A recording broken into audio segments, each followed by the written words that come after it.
Bien-aimés dans le Christ, 3 éléments dans l'évangile de ce jour. Qui parmi nous laisserait un voleur entrer chez lui? Qui parmi nous laisserait percer son mur pour se faire dérober là? En tout cas, moi, je ne le ferai pas. C'est de ça dont il est question dans l'évangile de ce jour. Avez-vous remarqué ici, dans nos maisons, en général, nous mettons des grands systèmes d'alarme. Nous barricadons à plusieurs tours pour être sûr d'être en sécurité et que nos biens personnels soient également en sécurité. Bien sûr, notre famille également, pour se protéger des intrus. Curieusement, le Christ nous dit, il pourrait venir comme un voleur. Pourquoi cet exemple? Et si on regardait plutôt ici le voleur comme un événement inattendu? Effectivement, lorsqu'on ouvre son garage le matin et qu'on se rend compte qu'on a été dérobé d'un bien, on est triste, on est en colère. Oups, effet de surprise, on est surpris.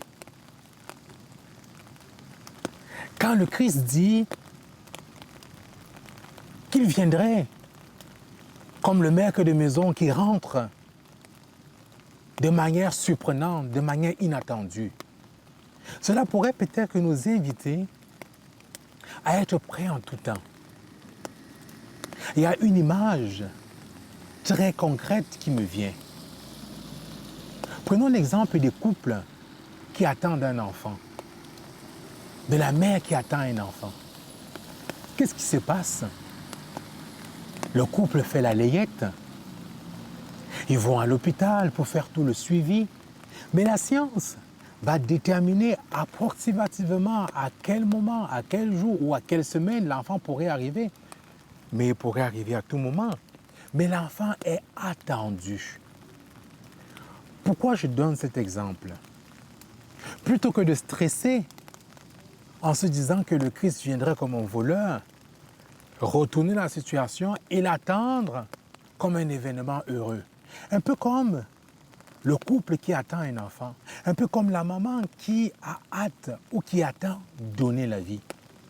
Il y a quelques jours, j'ai discuté avec une jeune fille, justement en parlant de Jésus qui dit qu'il vient comme un voleur.